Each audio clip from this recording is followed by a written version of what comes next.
honorable speakers, panelists, sponsors, partners, and all the distinguished guests. It is a true pleasure for me to welcome you all to the Asset Management, Automation, and Cybersecurity virtual event, AMAX 2020, which is focusing on smart asset management, digital revolution, and cyber resilience in this era of COVID-19. 1 year before, we never thought that we'll be doing conferences or exhibitions virtually. But now we are in an unprecedented situation brought about by this COVID-19, where we all are forced to look at virtual options in order to continue our knowledge expansion or exchange and for our business meetings. And we at AlRich feel whether it is a virtual event or a physical event, there is an endless need for knowledge exchange and technology updation, and wherein an event like AMAX comes in.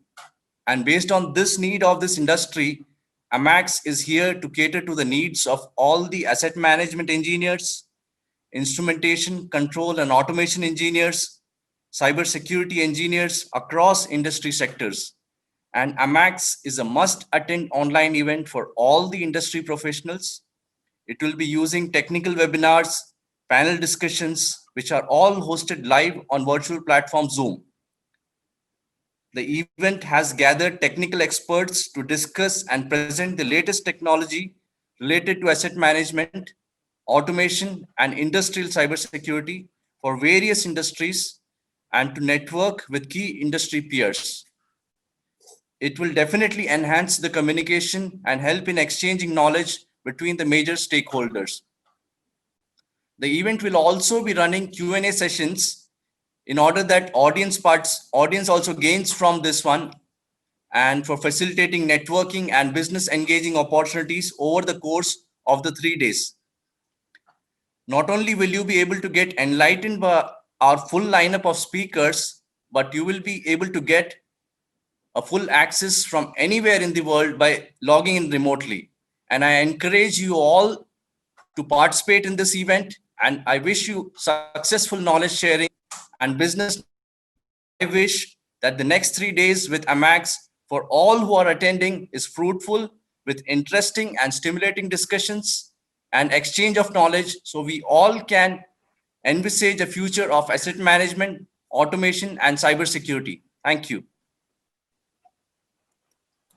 Thank you so much, Ramin, for doing the opening address. Yeah, it's a pleasure for us all to organize this virtual AMAX event, and we look forward to participants engaging with us for the next 3 days. And quickly moving to our session, we have Mr. Mohammed AlGhazal already ready for the session. Just to give you a brief of Mr. Mohammed AlGhazal, he's an award-winning energy influencer. He capitalizes on digital value chain and environmental friendly technology to deliver energy resources. And he's been working in the oil and gas industry for quite some time now. Has also involved with a couple of several projects in petroleum engineering, safety, industrial, Internet of Things, cybersecurity, and digital data analytics. Mr. AlGhazal is also the recipient of several awards and honors, including the SPE HSSE Award in 2016 and Young Oil and Gas Professional of the Year Award by Oil and Gas and Refining Petrochemical ME in 2018. Mr. AlGhazal was also named one of the 2020 energy influencers and recognized by the International Association of Oil and Gas Producers as one of the outstanding young professionals. I think this is a sufficient introduction now for Mr. AlGhazal. I hand over the session to Mr. AlGhazal to take over. It's a pleasure to welcome you, sir. Very good morning. It's indeed a great pleasure to be part of this event and have the opportunity to network with everyone and share some insights about the new energy.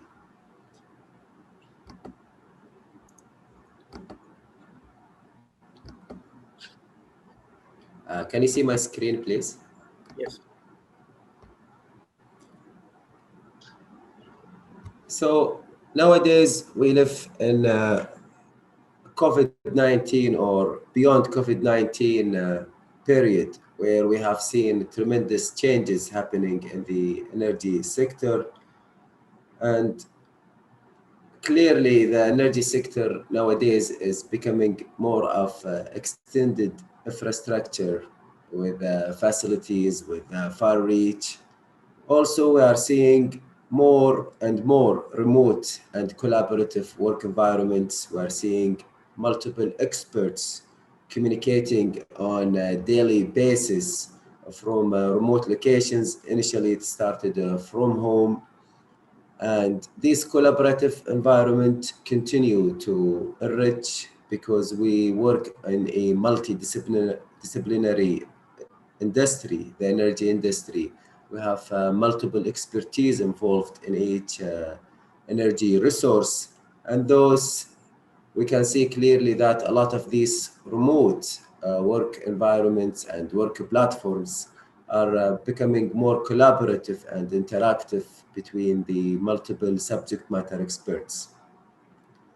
The extended infrastructure of these resources has led to hyperconnectivity because you are connecting remote assets, and you're connecting each asset to the other and then to the regional control center and later to the centralized enterprise digital centers. This results in increased connectivity of the systems and ultimately increased digital intensity because you are adding more sensors, more control points, more risk defense points.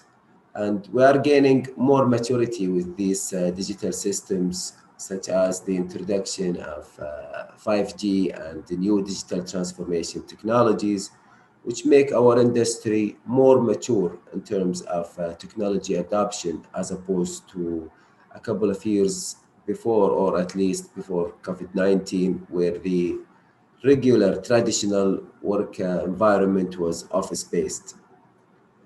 This has resulted in an explosion in the data volume, skyrocketing the volume of data that we receive every day from these assets, as well as through the collaborative work environments. And those data comes in multiple forms. They come through emails, they come through chat platforms, through traditional or professional social media, as well as we are seeing multiple generation of technologies. A lot of these plants are over 20 or 30 years old. And then when we introduce these very smart advanced technologies, we are basically having multiple generations of those technologies, the new technologies as well as the legacy technologies, and then how we can bring these two different generation of technologies together represent a challenge because some of them don't fit together. And then we come to the multiple generation of the workforce. We have more and more digital natives joining our industry, the younger professionals who are grow up in an environment of smart devices and connectivity, and they intend to bring this trend and this new attitudes and behaviors to the work environment, and this will require from us some compensation. And we can see that there is more digital capital substituting for physical or financial capital. We're seeing more digital platforms, more digital technologies, and digitization and digitalization of a lot of the work flows and business structures. This has resulted in reliance and dependency on technologies and make it a common trend across the industry. If we look at the energy system through the big picture, we can see here the vital role that technology continues to play in our lives. And in fact, it is the lifeblood of our life. Here we are referring to the multiple sources of natural energy, the non-renewables and renewables. And we have made great progress and dependency on fossil fuels, hydrocarbon based, such as oil and gas and refined products, that we see every day in each part in our life, including our clothes and textiles. And the world has moved and transitioned very well into the development of these renewable sources as well. And the three main functions where we actually see this energy is the power generation to fuel the cities and enlighten our lives. Also, the transportation fuel, be it car, public transportation, jet fuel, marine fuel, as well as industrial and manufacturing feedstock for petrochemicals and chemicals products. The energy sector is a better to be looked at as a system because it is a system of things. We look at the natural science, the physics of the processes that govern, for instance, the flow of gas in subsurface structures or the conversion of battery or solar energy and the generation of wind energy and turbines. Also, we see the technology aspect of it, which is the second component of the system. We have the information technology, which is after the business aspects of the enterprise and improving the overall knowledge and information and data of that enterprise, managing those data, documenting them and controlling them. Also, we got the operational technology, which is controlling and monitoring operations. And in the oil and gas industry, it's mainly critical operations. And then we get the other part of the energy system, which is business and economics, the trading of these energy products, the deliverability, the economic worth, the feasibilities of these energy resources. And then we get the society, their acceptance of our behaviors where we operate and how they view us, how they look at us, how we interact with those societies, how we engage them as part of our energy and asset automation, asset management, and cybersecurity. And society is really part of it. We need to interact with the society, engage them, get their help to ensure that we succeed in the automation of our assets, cybersecurity, and successful digital transformation. And then we get the environment, and we get some of the fingers pointed to some parts of the energy sector as being non-environmental friendly. But again, with the introduction of these automation, virtual technologies, we are going to get visibility because you are seeing everything is monitored. That will increase the transparency and the traceability of our operations, and it will leverage thoughtful choices regarding the environment. And then we get the government and politics aspects of the energy sector because the energy sector is connected to the economy and the function of the country where it is operating, and those the government imposes regulation, compliance, and policies to ensure its standing. And it's very clear that we are seeing integration, interconnectivity of multiple system components that make up the energy system.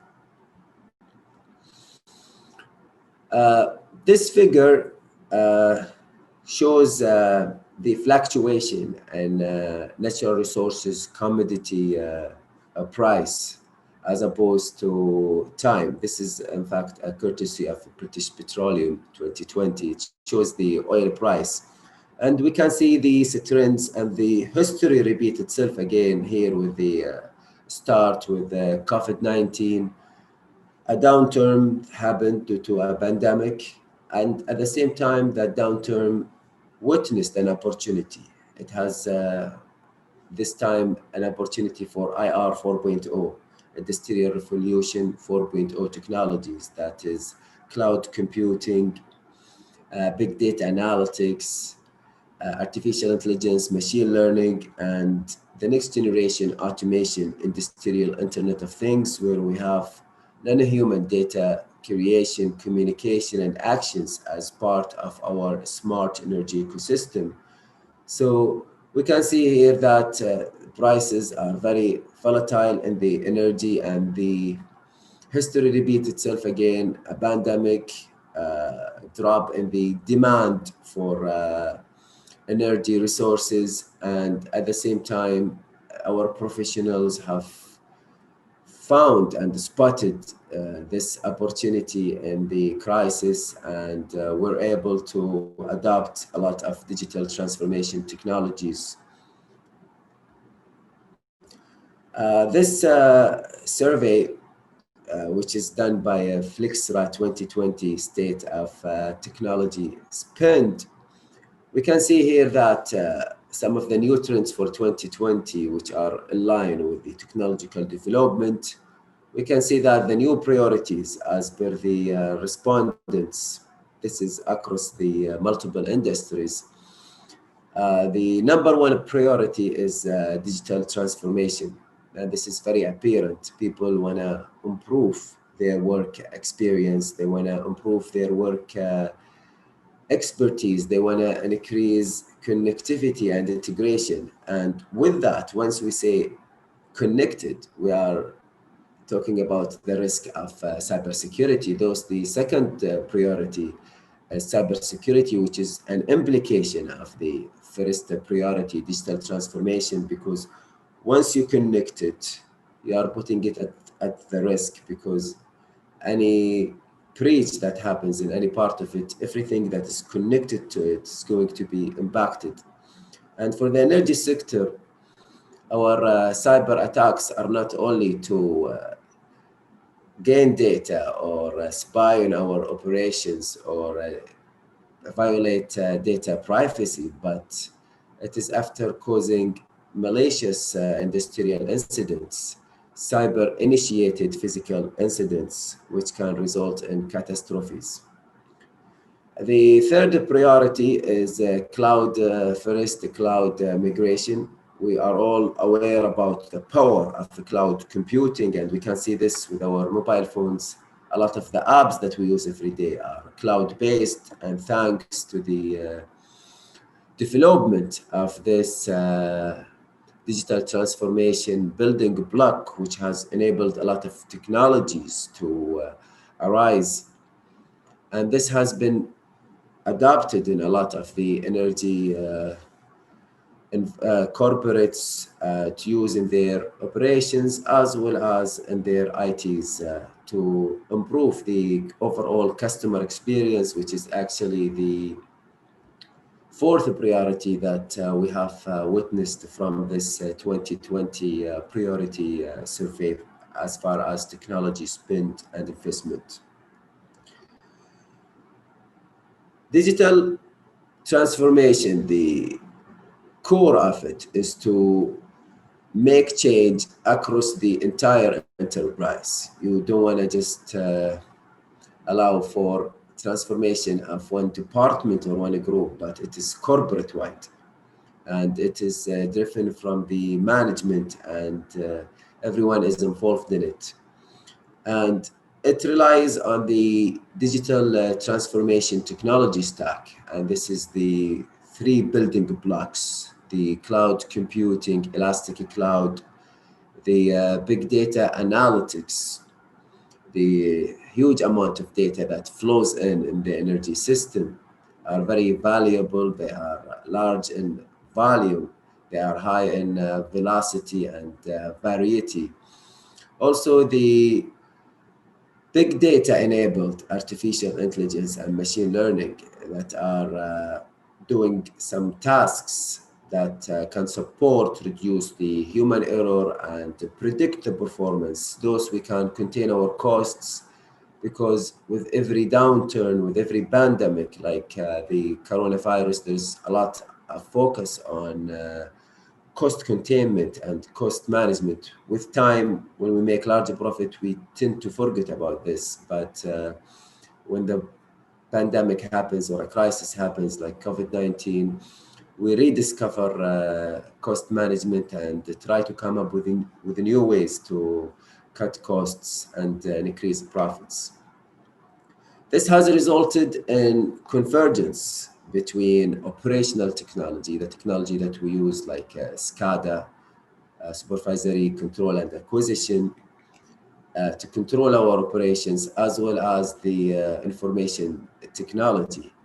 This has resulted in overlap because we are increasingly applying it. The rate of change is way faster than most organizations can adopt, and you don't know whether to use OT technology standards or IT technology because they are interacting with each other. They ended up converging with each other as we try to successfully digitalize as enterprise and energy industry.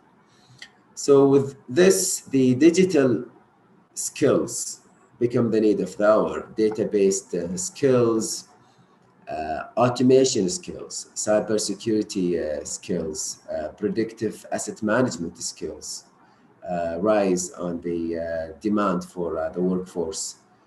And this digital transformation, we have proved that these technologies are effective, and it is no longer a technical challenge, but it is rather an organizational, a cultural challenge. Those change management, effective change management is very essential to succeed as a digital enterprise. And this will include new work processes because a lot of the change will come from the change in these processes because you are enacting change. This is what you are after from digital transformation. And this will also include new infrastructures, smart infrastructure, intelligent infrastructure. And with these advances, we can also reach to new energy resources that previously were unexploited or dismissed as uneconomic, and we will also push the recovery factor envelope in some industries in the energy sector. And speaking of change management, this is a model that we have developed at Noor Energy by our digital transformation section.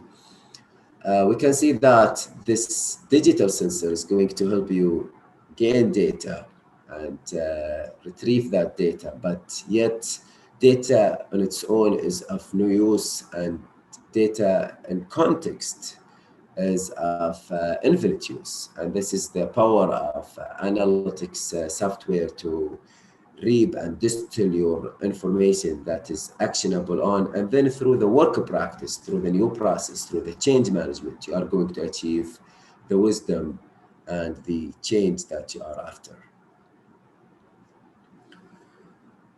The second priority from the survey, the 2020 Technology Spend survey,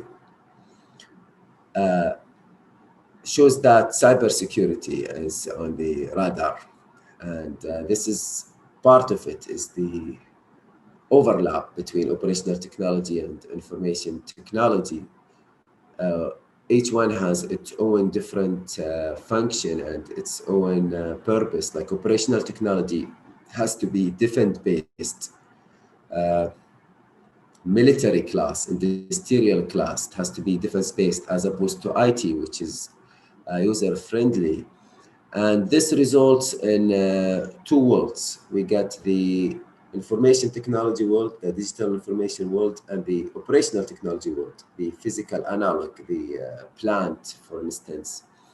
And these two worlds, the line between them is blurring because they are overlapping, they are converging, and this results in security boundary problems. And this is compounded with the commercialization of technologies to become more friendly, user-friendly, as opposed to defense-based, and the new generations and the adoption of these new generation technologies can make the cyber challenge more complex and lead to possible cybersecurity breaches, but at the same time, a lot of opportunities for cyber security leveraging because our risks are constantly changing. The cybersecurity is going to be an ongoing journey that is part of your digital transformation in the energy sector. It's also relevant here to say that as we adopt more smart energy ecosystem like virtual reality, digital twin, artificial intelligence, asset automation, we are going to increase our interconnectivity between these assets and the digital intensity, and this is going to lead to digital over-reliance, and if not due diligence is exercised, it can lead to digital complacency, which can create cybersecurity exposures and backdoors. This table shows a comparison between the traditional physical security and cybersecurity for the energy sector. Like in the past, the physical security is bounded by the facility. For instance, if it is your wind generation turbines farm, it is bounded by the fence of that farm. Or if it is your solar energy park, it is bounded by the facility. But for cybersecurity, everything that's connected to it, the world over, is going to be impacted because the extent is boundless. The time for a physical security incident to occur is about the speed of a truck, whereas cybersecurity is speed of light, agile. The deduction for physical security, there is physical hints, whereas cybersecurity is mainly online hints that are residing in your system, and you can detect them through anomalies and detection softwares. The experience for physical security has been pretty long. We have learned a lot. We have, from every incident, we generated new standards, new policies. But for cybersecurity, it's still evolving because we don't fully understand the problem, because the problem is emerging and it is advancedly persistent. So it's a journey, it's never a destination, and the way to go forward is integrated physical and cyber security, because as mentioned earlier, it is cyber initiated physical incidents. It's going to be initiated using your cyber system, for example, increase the speed of your RPMs, which is going to result in facility explosion. That increase in speed was achieved through penetration through your control system, operational technology, or your automation systems, and increasing the performance or making changes that are going to lead to industrial physical incidents. So when we speak about integrated security, we have to address each part separately because each one of them has its own deployment areas, access control, components, ways of authentication.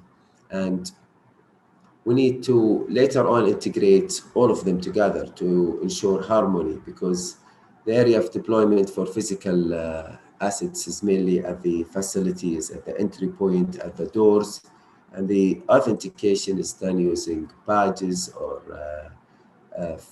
facial recognition. And there are different techniques also for IT, such as the password and authentication, user access, and the same is for operational technology.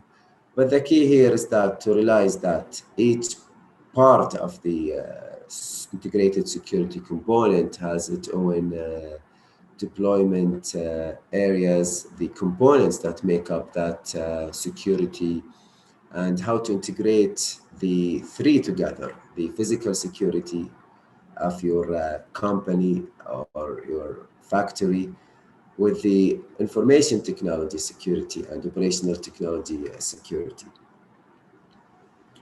The third priority from the 2020 Technology Spend Report shows the cloud first and the cloud migration. Cloud is, as mentioned earlier, is the initial building block for digital transformation. It is, in fact, the enabler for big data computing and the storage. And then those big data is used to feed artificial intelligence and machine learning. And then those machine learning and artificial intelligence are used for industrial Internet of Things in the energy sector to allow for non-human operations, autonomous operations that run on themselves through non-human data creation, communication, and action between the devices and machines, such as autonomous vehicles, where you have the machines communicating with each other, creating data and actions to ensure intelligent operations. And the motivation for it allows for configurable system resources with minimum management. You actually don't own it, but you can use it. It's about the virtualization of your hardware. So it looks at reducing or eliminating the hardware ownership. It's about pay as a service. It's like infrastructure as a service, software as a service, and the key here is that you didn't have to invest in the capital cost, but it is merely converted into OpEx, which gives more flexibility. And you can also scale it and on demand the provisioning, how much that you want to consume of that cloud, you can pay for it because you're paying as a service as opposed to owning the hardware. So this has also changed the game of cybersecurity challenge. Instead of having data lakes and your corporate servers, you now use the cloud to perform your technology operations. The fourth priority, which is in fact a breakthrough, because we are not used to such a type of priority and technology spend for customer experience, but we have seen that there is product obsession in the energy industry. We are becoming more user-oriented, customer-oriented. When we produce, for instance, a certain technology, we try to make it fittable and favored by the energy operator, as well as when an energy company adopts new products and new technologies, they try to make sure that the experience of these technologies are enjoying and favorable for their employees. So it's building more engaging, immersive, and interactive experiences to make and leverage the digital work environment and adoption so that you can get the employee buy-in and the customer experience elevated. We're becoming like the retail sector, like Google thinking or Amazon thinking. They think about product obsession, customer experience. And the next generation Internet of Things is going to improve the customer experience because the employees, the clients, the operators are going to be informed. And we would envision the future workforce to be looking at several screens, and their main job would be to ensure that those IoT technologies are smoothly running the operation and there is no deviation in the operation and any undesirable outcomes. And this will in fact revolutionize the whole work environment and the customer involvement. Also, the adoption of virtual reality, augmented reality, is going to improve the safety and health of the employees and the users of those technologies because they can do the operations mobile without reporting to the harsh energy production facilities, which could be extremely hot in some areas or at high elevations, or in other areas cold. So these virtualization technologies are going to improve also the quality of procedure execution. First, it's going to reduce human error. Second, it's going to allow for collaboration between subject matter experts.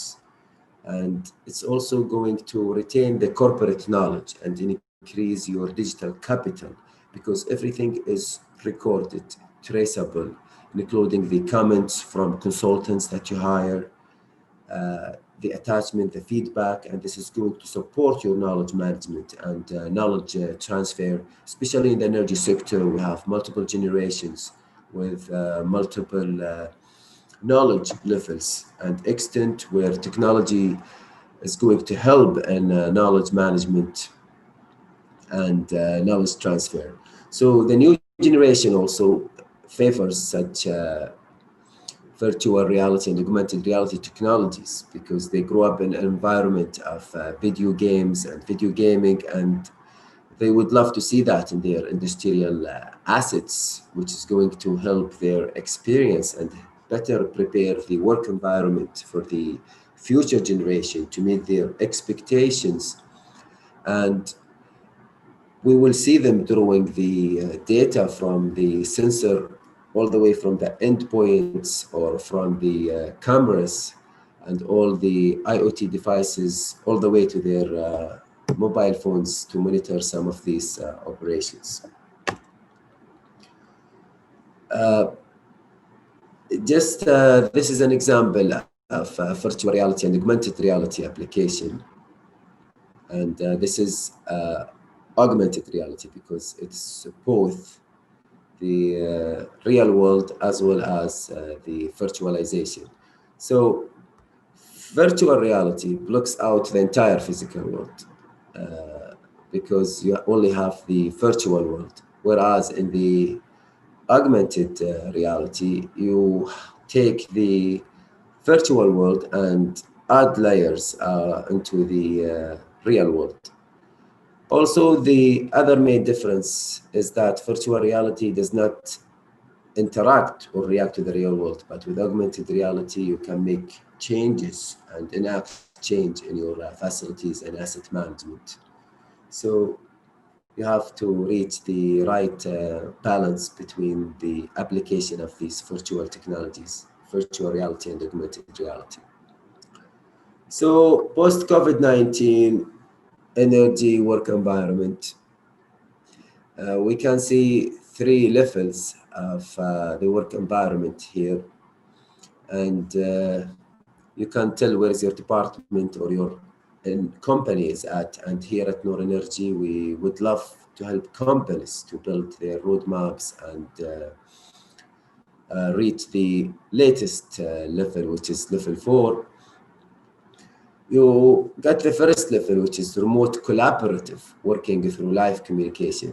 For example, monitoring your assets and the response and your response to those events through control centers and monitoring centers. And then you get the second level where you have integrated operations, where you have data flow in and out from both directions, and you can access the data from the sensor simultaneously by authorized people, and you can generate analytics for preventive maintenance. And the third level, which is higher than the second level and it builds on it, you get the information distilled from the second level, and you allow even for exchange of documents and operational support between those offices. Like you walk inside that facility, and through wearable and handheld devices, you can in fact pull the relevant manual or user manual, for instance, for that facility by just going next to it, and it gives you the common data that you need to know about that facility. So you can also exchange those data between you and the office with the subject matter experts, which could be residing in a different country with different time zone. And the level 4 is autonomous operations, where you have non-human intervention, and the role of a human is going to be mainly monitoring those screens and ensuring the harmony of those operations. You can look at these levels and decide where your company is at. You don't have to be necessarily fully in level 2. You could be between level 1 and level 2, or you could be even in level 3 in some departments of your organizations, and others are still in level 2 or level 1, but you are building ahead. So depending on the functions that you're doing and the target, you can optimize and build a roadmap, a digital transformation roadmap that you own, and you run yourself, and you get assistance from consultants and expertise that have done and went through these experiences. So the new energy landscape that is being shaped by, and in fact accelerated by COVID-19. It's already digital transformation is on the radar. It has been there, but hasn't made that much of progress. But thanks to COVID-19, one of the good things about it is that it accelerated technology adoption, and we are seeing enterprise-wide digital transformation, countrywide digital transformation, such as e-government, and the same is applicable for the energy sector. We are seeing the motivation for company-wide digital transformation as opposed to business lines transformation or admin areas. And this would require a new organizational culture, because we cannot work with the old traditional monolithic hierarchical organizational structure. We need more flexibility, more robustness and agility. Also, this will allow for new infrastructures, smarter, like such as smart assets, smart facilities, more intelligent fields, as well as this is going to also enable new resources and increase the recovery factor and the deliverability of existing resources. At the same time, we discussed at the beginning that the energy is a system, and we looked at the multiple systems of it, like the natural sciences, the technology part of it, the government and regulation, the society, the environment, the business and economics. And now with this digital transformation, the system is becoming more complex, and those we need more of system thinking, complex system thinking. When we look at the energy industry, we cannot look at it as a simple system, but rather we have to look at it as a complex system that is multidimensional, multi-organizational. You get multiple organizations involved. For instance, in the oil and gas business, you got the drilling team, you got the exploration team, you got the production team, there is a fund management, the economic evaluation team, and the same is applicable to the solar energy and other resources of renewables. And those, we can see that there is more focus on cyber risk, and we have got some hard hits in the industry, multiple attacks on our IT networks and our cyber-initiated pipeline attacks. And those technologies have been used for cyber attacks. Also, we are seeing more of product obsession. We are seeing more of customer and employee engagement and experience, which is not really very used to in the energy sector, unlike other sectors which are product-driven, customer-driven. Also, we're going to see more of collaborative robots and machine co-workers that are going to be working in our offices. They are going to assist us. They are going to do a lot of the routine tasks, the repetitive tasks, and the human error prone tasks. And we gonna see possibly one day more robotics than people at the work environment. And I would not be surprised, especially in the energy sector and remote locations in the harsh working environment, in the dangerous working environments where safety and employee health is concerned, with a lot of toxic gases and chemicals being used in those industries. So also we are seeing connected surfaces as opposed to traditional purchase. We are not purchasing the facilities or the equipment, but rather we are using it as a service. We are paying for it as per a service. For example, they bring their meters, they install it on your pipelines, and they generate for you reports. And you, as the energy operator, you pay per the report as opposed to paying the meter itself or supporting the meter system and doing the maintenance for it and paying all the capex and taking care of the manpower.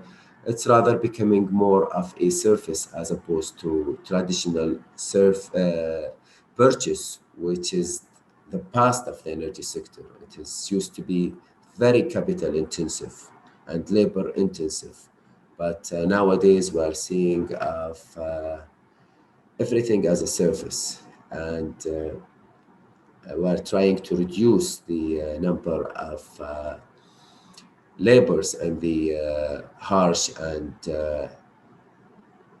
extreme work environments, and thanks to these digital transformation technologies.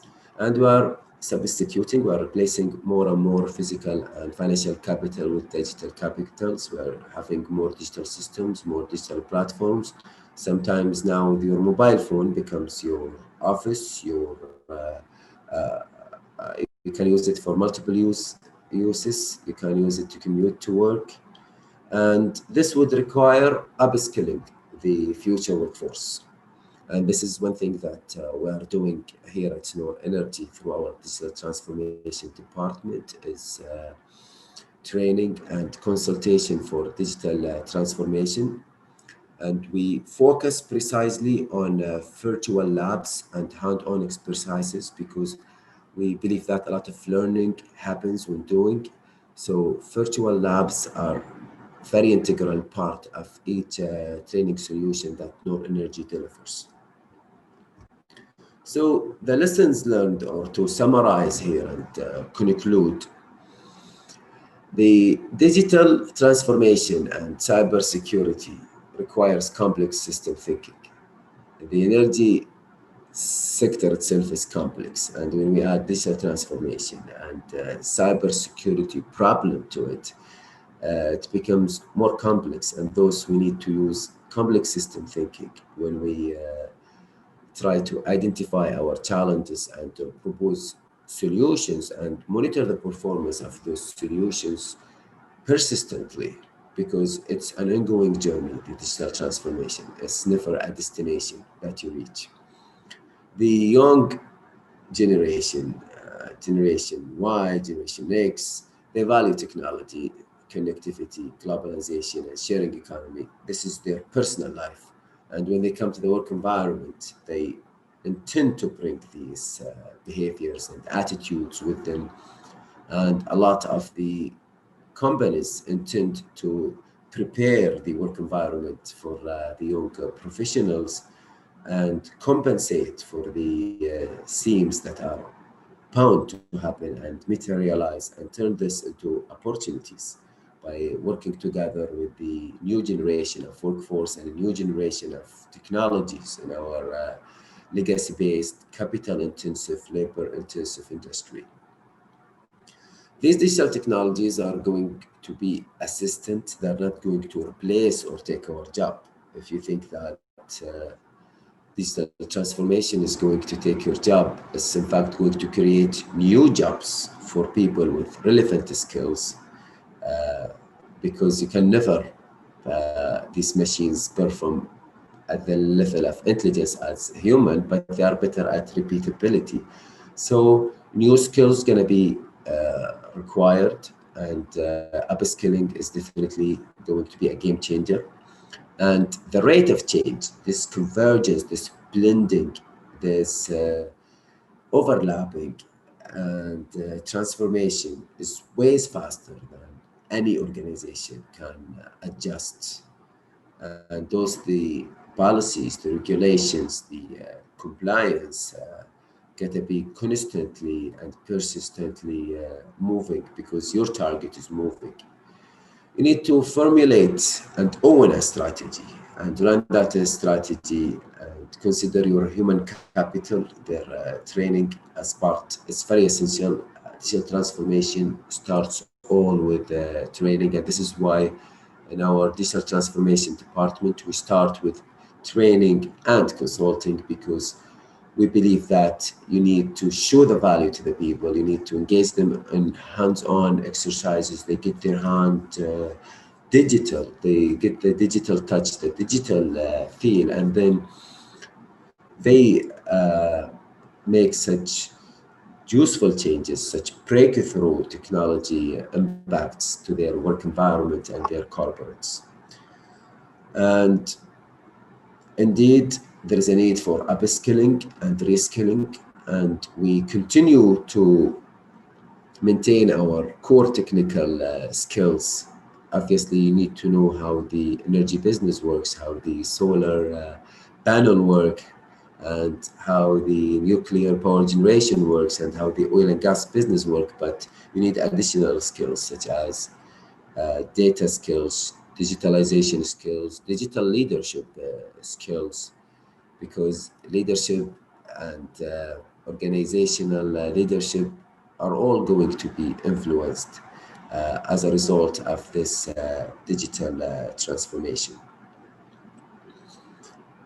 And cybersecurity training is pretty essential, and it needs to be delivered not only by people who understand cybersecurity, but also by people who understand your domain knowledge, like energy. Like they need to understand the upstream operations, the downstream and midstream operations, and bring their cybersecurity expertise. So the best approach is to have someone who understands the technical domain as well as the cybersecurity, operational technology, information technology, digital transformation technologies, to bring all of these technologies, and you can put it together.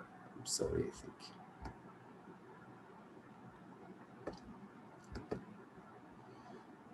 So that's the best approach. Every time in the energy sector, you bring an artificial intelligence expert to train energy professionals about digital transformation, it doesn't end up with a great success rate. But when you have somebody who's already there in the industry and they show their colleagues and work on them, this is where the success rate has been very promising. And I think I'm trying to move to the next slide. So at Noor Energy, we are at the heart of energy and digital transformation. We are at this intersection. We have our refined products line, where we supply fundamental fuels that are necessary to power generation, water desalination, and transportation, as well as petrochemicals products. Also, we have our digital transformation training and consulting line, where we train energy professionals. It is specific to the energy domain to work with the future workforce, as well as upskill and reskill the existing generation of the workforce to compensate for this generational gap and this skill gap as we enter a new digital world full of opportunities for those who believe in it and prepare for it. Also, our last line is about maritime services in Cyprus, where you can enjoy a multitude of benefits for your shipping and your maritime operations. With this, we come to an end of the presentation, and I would be more than happy to answer your questions that you have now. And if I am not able to answer it, this is our contact details, our email. You can send us your inquiries and your questions. And now we would love to receive any questions that you have. And thank you so much.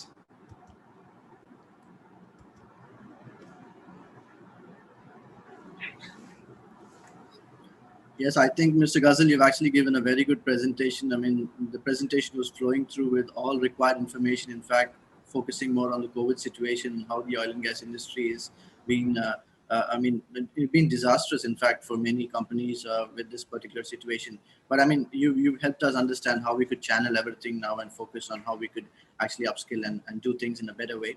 Thank you so much. Attendees, I would suggest that you have any questions. We could welcome some questions here. Mr. Ghazal would be happy to answer them.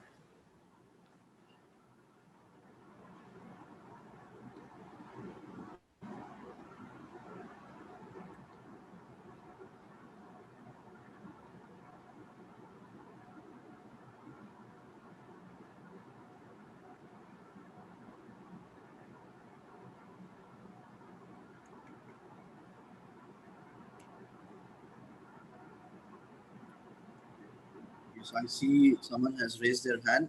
Can you please type in here, please? We could use the chat for the interaction.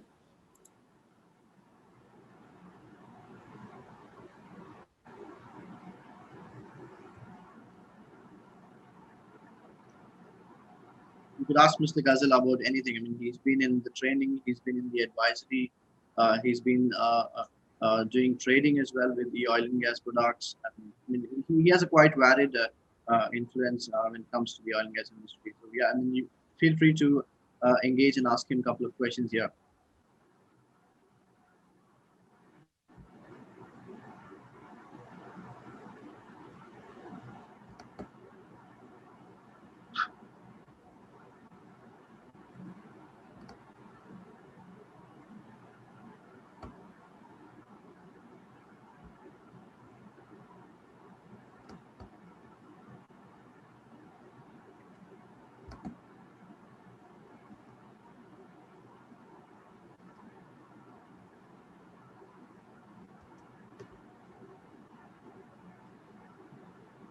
Mr. Ghazal, I think we have a question. Do you have a training that someone can partake in order to gain entrance into the oil and gas industry? Yes, this is a very good question. We have training that can prepare you to enter the oil and gas industry, and it builds on the main functions of the industry. Also, we have a variety of these training and modern training that is ready for post COVID-19 skills demand and skill gap. We basically have also focus on upstream when we talk about oil and gas, such as exploration, drilling, and production operations.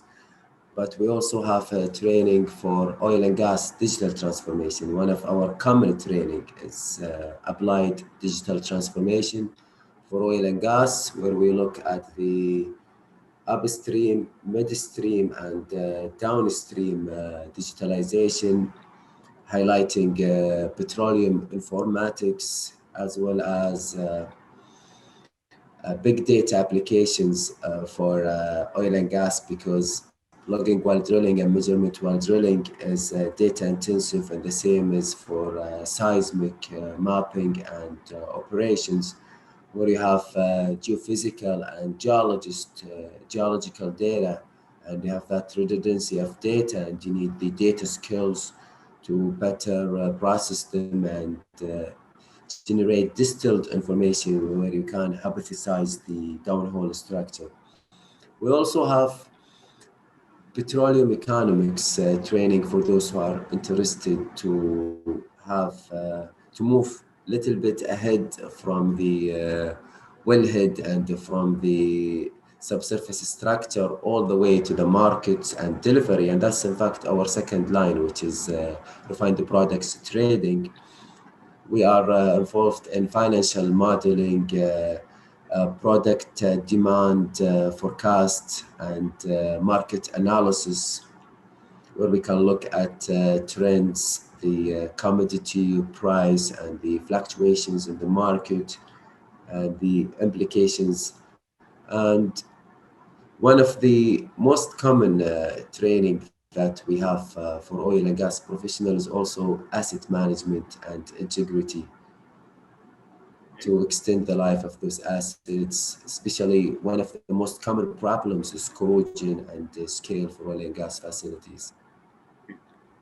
And that's my contact details, so do feel free, and I'm going to exchange more details with you about the training that we do for oil and gas and other renewable energies and the digital transformation.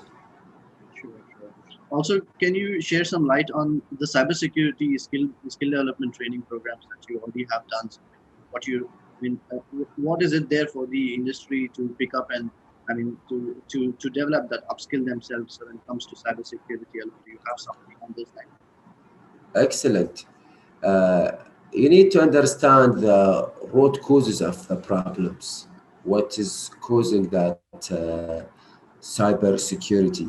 And here we are seeing one of which is the connectivity that we are trying to bring. And the more connectivity you add, the more cybersecurity exposures that you are creating. And we're adapting more sensors and a lot of control points to gain efficiency over our operations. And if we don't do that in the right way, we could be opening backdoors to our corporate privacy. And the solutions for it are integrated physical and cyber security. In our training, we look at each one of these components, and we take direct examples from oil and gas operations and power generation and utility industry. We try to predict these challenges before they occur using a proactive risk management technique, and then we can produce preventive and proactive measures to mitigate these challenges while they are fluffy and early in the design. In fact, a lot of these problems can be avoided early in the design of your digital transformation strategy and the architecture of your digital transformation. So it's an early stage. You need to account for this in the early stages because, for instance, in the energy sector, most of our assets are long-lived assets, like the life of a car or of an electric AC. The facilities in the energy industry are long-lived and capital-intensive, and these decisions last really for long. This is why you need to integrate cybersecurity in the early design and the planning of your architecture and your digital architecture. And we look at each certain domain. For example, the risk and control points are different from water injection as opposed to pipeline transportation or inventory and storage or retail. Each has its own cyber threats, risk points, control points, monitoring points. So it is function specific. Mr. Ghazal, I think we have a question as well from the audience. This is from Mr. Ahmed Al-Mashani, who is the head of automation from PDO. Thank you so much for joining us, sir.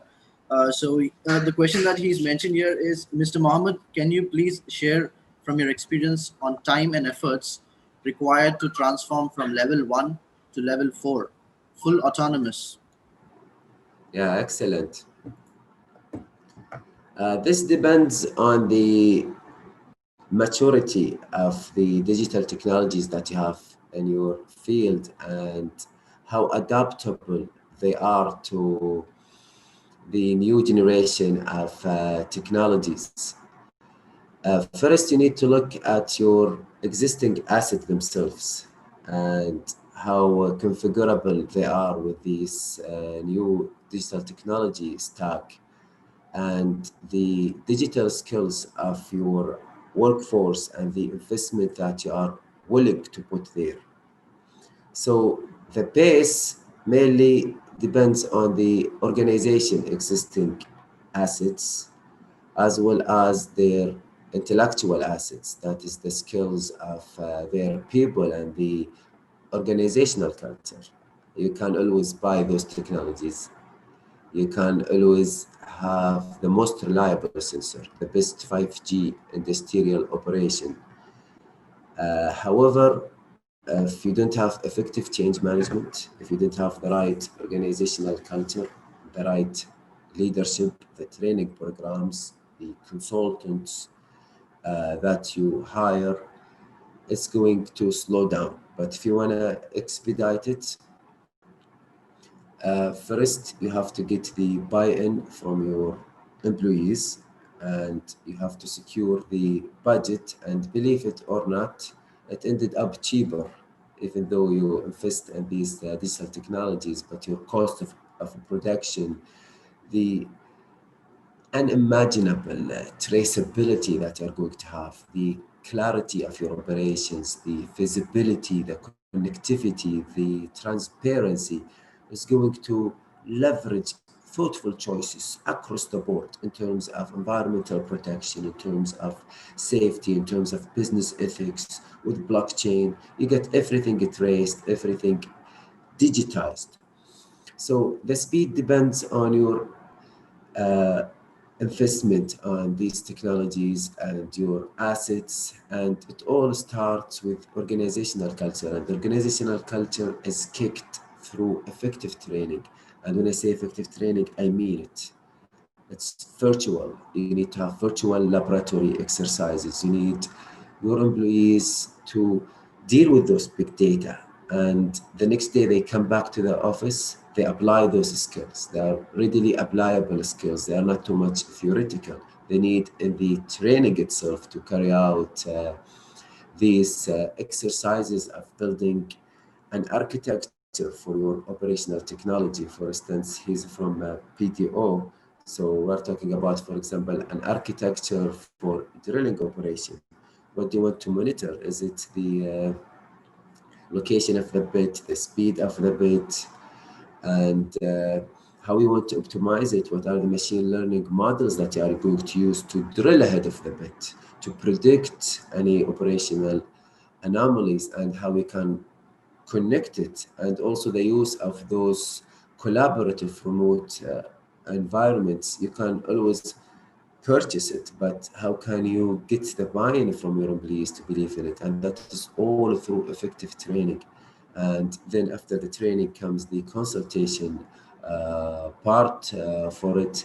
And we would love to work with PTO to assess this situation and accelerate this transition. But as we have seen, COVID-19 has in fact made it no longer a choice, it's a necessity, and has proved, in fact, COVID-19 has proved digital transformation. People who were questioning digital transformation, they get the answer from COVID-19. And now the technical challenge is over. It's no longer a technical challenge. It is it's a known reality now. However, the real challenge is organizational culture, organizational bureaucracy. You will have to look at your processes, and you need to really reinvent your processes. There are going to be new processes. There are going to be new infrastructure. You have to what the way you are doing your business is good. You are doing well.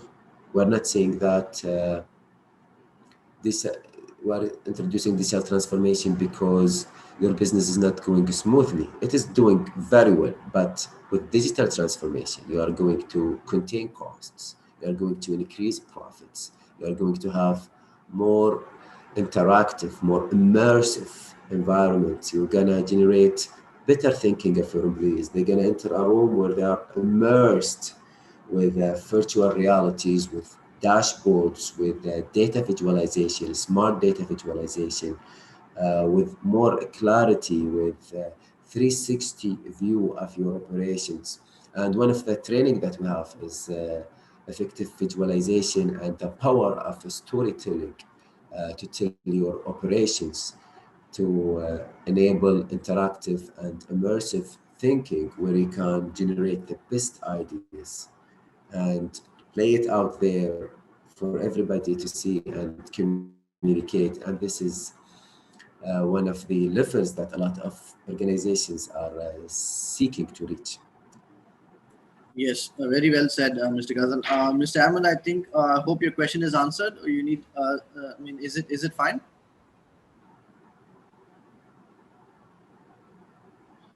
We have one more question from Mr. Ahmed as well. So he says, is it a must now to be at certain level to sustain businesses? Definitely.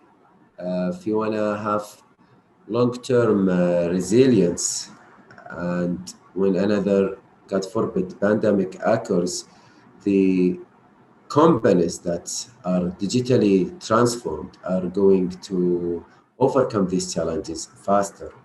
As a matter of fact, maybe we look at other industries. We can look at the retail industry and look at the world's largest digital retailer, Amazon. They have disrupted their industries, and those who remained with the traditional ways of doing business ended up in fact extinct. They disappeared.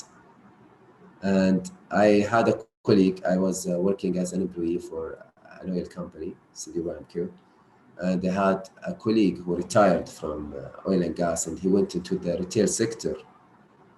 And a couple of years later, he came back to work in the oil and gas industry. And they asked him what happened. He said, I was swept by technology. He said, people now do their business online. They do everything digital, and I did not transform. So I ran out of business. I lost the competition. I did not ride the digital wave, and now it is too late to compete with those companies that already predicted and they saw the future of digital transformation, and they realized those benefits. And again, this is not going to, Amazon did not lose jobs. In fact, Amazon is recruiting more than anyone else because now they need new skills. They need digital analytics skills, they need cybersecurity skills, they need automation and Internet of Things skills. And the industrial Internet of Things, industrial level, as opposed to IoT, which is more common. And this is why it's very essential that I emphasize on industrial Internet of Things, because we don't want to get the generic training, which is Internet of Things. We need to get something for the oil and gas industry through people who understand our business, and they understand our risk points, they understand our bottlenecks, our pain points, to enable the long-term resilience and business sustainability. Very well said, Mr. Ghazal. Yeah. In fact, any more questions from the audience?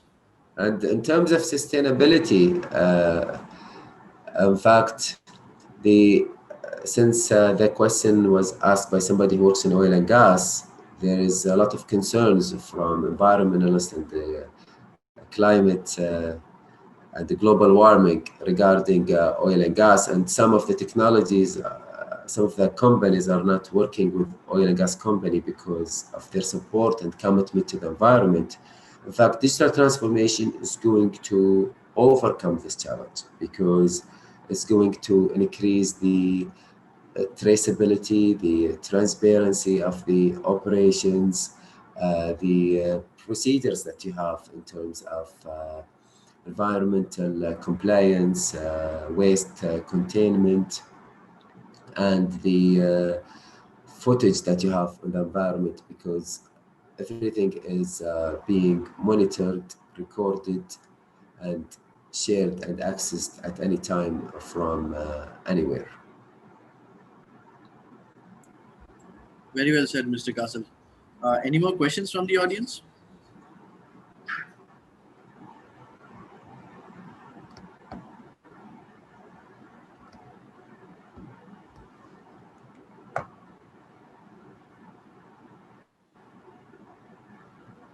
I think Mr. Ahmed has responded back. Thank you so much. Looking forward to learn more from you.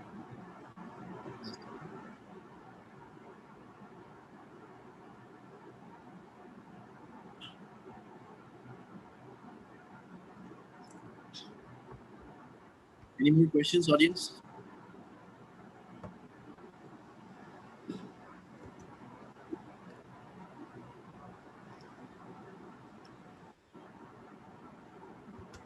Sure. I think let's move on to our next session. There is a break now. We have a break from 10:30 to 10:45. We will resume for the next session. I'm putting the link here in the chat as well. You could go and register for the session there.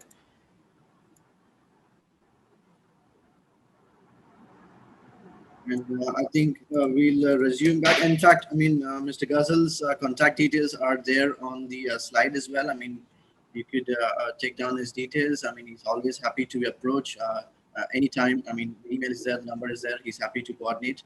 And he's quite excited, I mean, to work with the attendees and understand their challenges and work around whatever challenges they face. I would love to get some questions as related to digital transformation, training and consulting, the refined products, the supply of this line of refined products, as well as additional refined products, and the maritime services for Cyprus and the shipping services that Noor Energy proudly and collaboratively offers. And they do welcome. I would love to receive a lot of the questions. Yes, of course, Mr. Ghazal. Yes. Any more questions from the audience? I mean, he's Mr. Ghazal is still available here to take a couple of questions more. It was an exciting session. In fact, I loved it. I mean, I was going through the slides. I mean, you actually touched in every single pain point where is required for the cybersecurity skill development, and actually made sense as well as you went through the slides and how you're actually putting things together with your company too.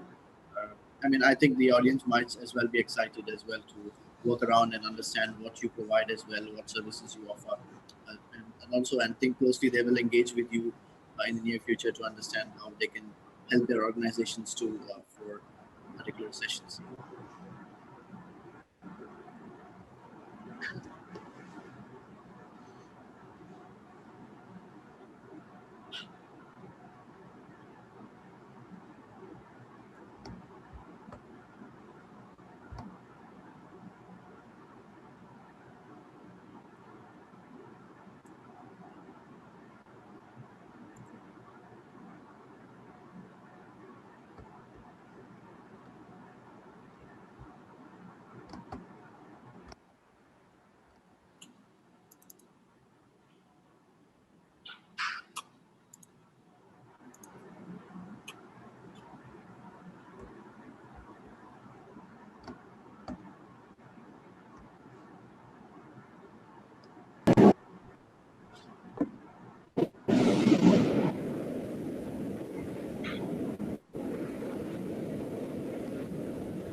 So if you look at Mr. Ghazal's portfolio, he also, I mean, part of this company, Noor Energy, I mean, they offer services to refined products as well, to transport as well as trading. So these are basically the products listed there, which could be of interest. I mean, if there is a supplier or maybe there is a company that's looking to trade and get such refined products, I mean, Mr. Ghazal would be the point of contact for you as well. And not just trading. I mean, I think Mr. Ghazal also focuses pretty much on the consulting and digital transformation, where his core strength is as well. I mean, he's been in the industry for quite some time now, and he's worked with stalwarts in the industry.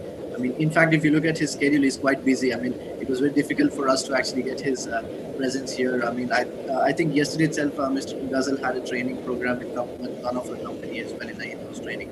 So I mean, he's quite a personality who likes to meet people, who likes to engage, try to understand the challenges and work around as well. So I think you should everyone meet him in person. His contact details are in the next slide as well. So I mean, you should reach out to him and engage with him, understand what he can do as a benefit to your organization, as an industry, as an individual as well. Yeah, I think these are a couple of more products when we talk about maritime, the industry. So these are basically the benefits that they offer. I mean, Noor Energy is a new company that Mr. Ghazal has founded with his partner in Cyprus.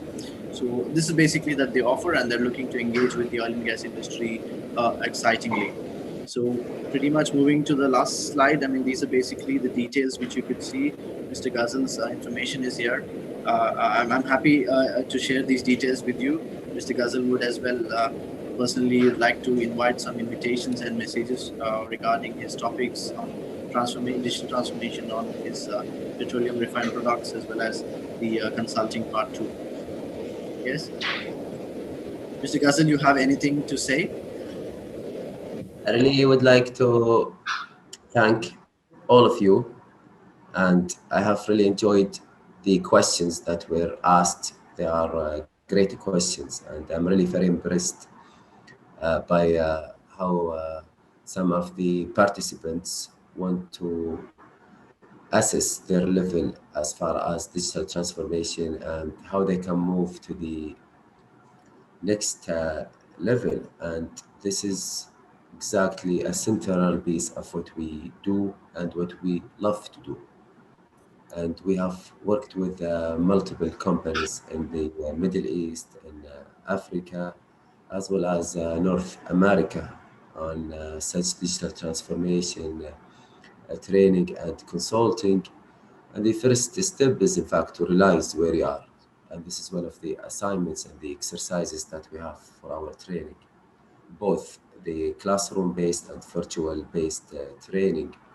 And then we can set out some strategies and virtual laboratory exercises, and also help to connect them with the technology manufacturer to even customize such technologies for our clients that are involved to work with us. Exactly. Yeah. And this is really a central part of our energy work as far as digital transformation and the refined products, which are really the final product of such energy, which is turning the lives of many people around the world. And we take pride in being part of this progress of supplying such products that move the world and help with maritime and shipping services in Cyprus. Wonderful, sir. I think we will take leave now. We'll end this session now. We'll go for the break, and we'll have the attendees join in for our next session coming up. This would be Mr. Ayman Al Issa, who's the partner from McKinsey, and he's a cybersecurity, industrial cybersecurity lead. And he's specifically focusing on the topic approach to design a secure reference architecture to support the integration between plants and business flows. I suggest that everyone attend this session. It's quite an interesting topic. I mean, the title itself sounds very interesting. So I suppose everyone should join this session. I've shared the link in the chat. You could register yourself and join as attendees. And yeah, shortly we'll move to the break and we'll join again. Thank you so much, Mr. Ghazal, for joining our session. We really appreciate it. It was an exciting session. And we look forward to working with you for a couple of other sessions as well.